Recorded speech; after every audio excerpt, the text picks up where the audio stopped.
The United Kingdom has removed South Africa and 46 other countries from its travel red list. This means South African travellers will no longer be forced to quarantine on arrival in the UK. The move will also boost the air travel and tourism sectors in the country, with both having been ravaged by the devastating COVID-19 pandemic in the past 18 months. To find out why is the UK's move significant, we're joined by Jon Foster-Pedley, a Dean and Director at Henley Business School Africa. Good evening to you, John, and thank you so much for your time this evening. You know, when I read reports post this particular decision by the UK, flight tickets have tripled. Talk to us about why this move is significant.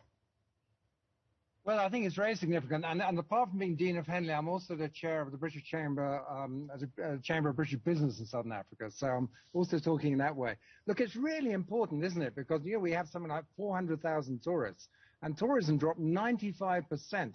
So all those hotels, guest houses, tour operators, safaris, etc., they've just not been able to survive. But now we're probably going to get another 300,000 tourists coming in. And that's a lot of employment, a lot of jobs, and a lot of those jobs are with people who really don't have a lot of money. So it's a super important thing. But so it's really very exciting that we've now, after 20 months, and think about it, those people in Britain, they've been locked down for 20 months, haven't been able to travel everywhere. It's not been a great summer, you know, and so they haven't had enough sun. And where do they want to go? They want to come to South Africa. And they've got money because they haven't been spending it. So now's the time to really tell a great story about South Africa and let them hear what we can do and what it's like here. Some are saying, though, that the months, you know, when South Africa found itself on the red list have had a devastating impact, and it might take a while for some of these businesses to recover. It's so true. I mean, trouble with tourism businesses, they're just dependent on constant trade, aren't they, and face-to-face work. So it's awfully difficult for them to switch. You know, in education, we were able to switch, and a lot of other people have been able to, but they've had to lay off people and drop. But in many cases, the barriers to entry to tourism aren't that great, especially if you've got the infrastructure. So you should be able to pick up. And those people are ready to engage. So yes, it's been a knock, but we have the chance to build up now. And with this surge of tourism that's going to come in now, and they spend about 10 billion rand a year in South Africa, we can really expect a pickup. Yes, it'll be tough, but it's at least positive now.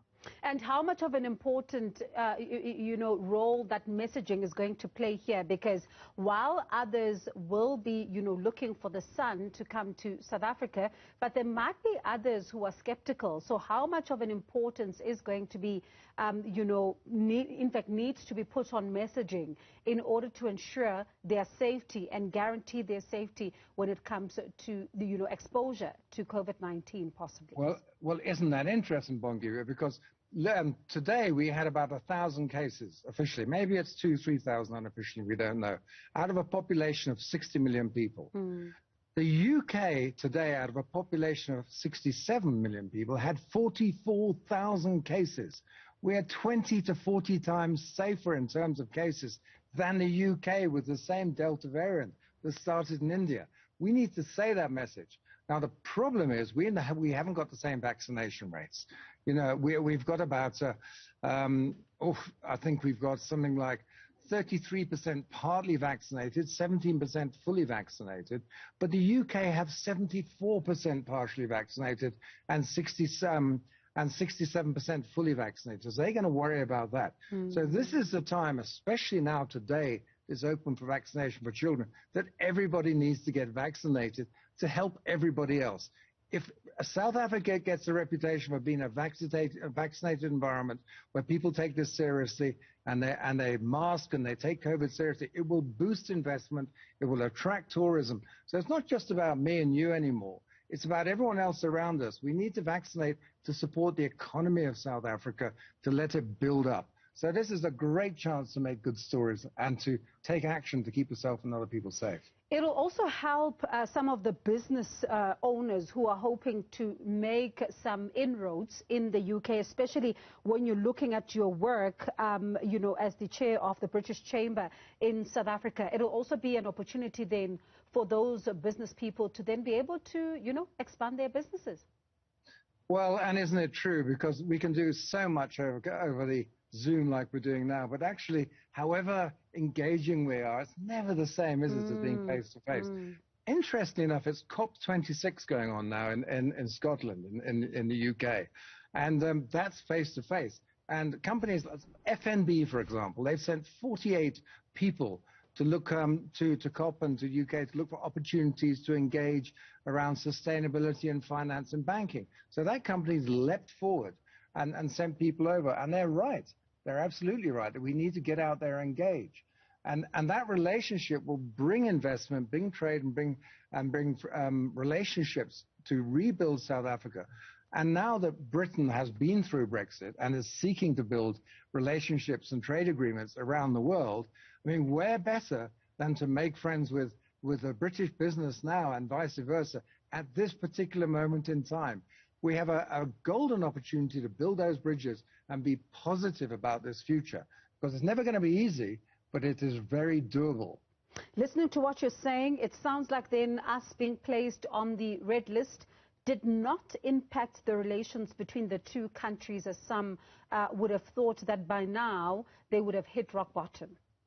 No, I don't think it has. Look, I mean, people were very cross about us being on a red list. It made no sense at all. And I agree with that. It was just purely, I don't know what was going on. I remember listening to someone from Lord Peter Hain, you know, he's a South African, been a minister, and he was pretty cross, really, with the Prime Minister and the British government, and saying that it was entirely irrational. I agree with them. But, you know, I mean, life moves on, and now we're off the red list. It'll be plenty of complaints and as we meet face to face, but we have to build business. We have to build futures. We've all got school fees to pay. We've got businesses to grow. We have to get on with it. So it's out the way now. Lesson learned. Let's drive forward and use our energies to build relationships, because it's a great time. Now is the time, just as we're building up to consolidate and grow and set the stage for the next few years of growth in South Africa and better trade and business relationships between South Africa and the United Kingdom.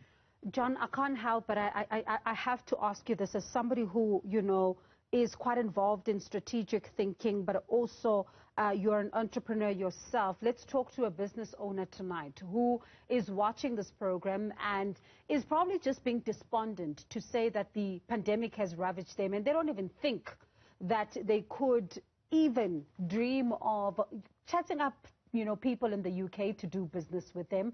Where do they begin? Well, they can contact us, the British Chamber of Business South Africa. They can contact the business school I represent. We'll help as well. They can contact a British High Commission. They have really good people there, and get onto Google, make relationships there. The thing is, it's very easy to get despondent. It's very easy to listen to that voice of doom and say it's not possible. But that never made progress happen. You know, it's always hard.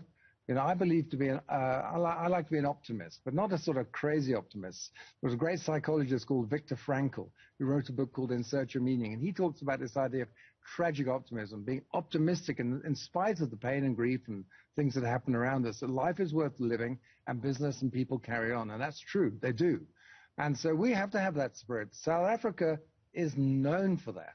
It has its ups and downs, but over time, it's resilient. And strangely enough, so do British people. They've demonstrated that many times. You know, they may complain here and there, and we all do that. But over time, they get on with things. And I think we need to get on with things now. Put the past behind. Don't be despondent. Clearly, we're going to have times where it's almost impossible. But look around us. There's so many times in life and so many different countries that pick themselves up in difficult times. So you just have to know it's doable. Nobody say it's going to be easy, because it's not. But we can come together and make this work. And we have to. For the sake of everyone else, this is a chance to show leadership, to show energy, and get out there and do it. Because you'll never succeed by sitting in your room worrying about what's going to happen. You've just got to face the possibility. It might not work. Pick yourself up and keep trying. And all of us need to help each other now, because the mad competitiveness is not going to get us anywhere. We have to collaborate, think of the big picture, and we have to make this happen and tell a good story about South Africa. Because, you know, in many ways, that story is there in spite of the difficulties. We have to fight the challenges we have to fight, and we have to be positive about building trade, and it will come. I wonder, how do we tell then the good story of South Africa in the face of, corruption, in the face of the unrest that we saw in July, in the face of last night we're seeing, the defense minister being held hostage. Surely investors care about this, and this is going to be something that they care about? They deeply care about it, and so they should. And corruption is probably the most dangerous evil that besets our country. And it's not because it affects the rich. Corruption affects the poor.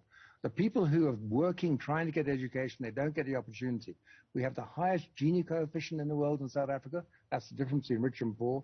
And all of our dedication should be to reduce that Gini coefficient, get access to people who are smart but excluded, give them a chance and educate them. And so corruption is an evil we all need to fight. Now, there's a strange thing that if you don't hear about corruption, it's worse than hearing about it in some sense, because when you're fighting it and when you see the battle, there will be a lot of noise. But there are movements. At least we're being transparent about it. And at least we're moving forward. And there are plenty of people who are coming together. If I listen to what Business Unity South Africa are doing, I was listening to Bongani the other day, you know very well. He was talking really well about beating corruption. There are so many good people, Kaskavadi, and so many people who are talking about how we can do this. We've actually got to come together and fight it. Just don't be despondent. The point is, it is a difficult fight. It's no good pretending it's going to be easy and we're going to walk through this by wishing it away. But we know what's going on, and we have to stand together. This is a time where collectively we must build a future for all South Africans, because we're all equal. We have to be equal. Some of us more privileged than others, and we've got to redress that and provide opportunity to people who desperately deserve it, and that's our job, to make it happen. And that will bring dynamism and energy into South Africa, and sure, a very tough battle, but I'm sure we can win that. Jon, thank you so much for your insights this evening. We do appreciate it. That was Director at Henley Business School Africa, as well as Chair of the British Chamber in South Africa, Jon Foster-Pedley.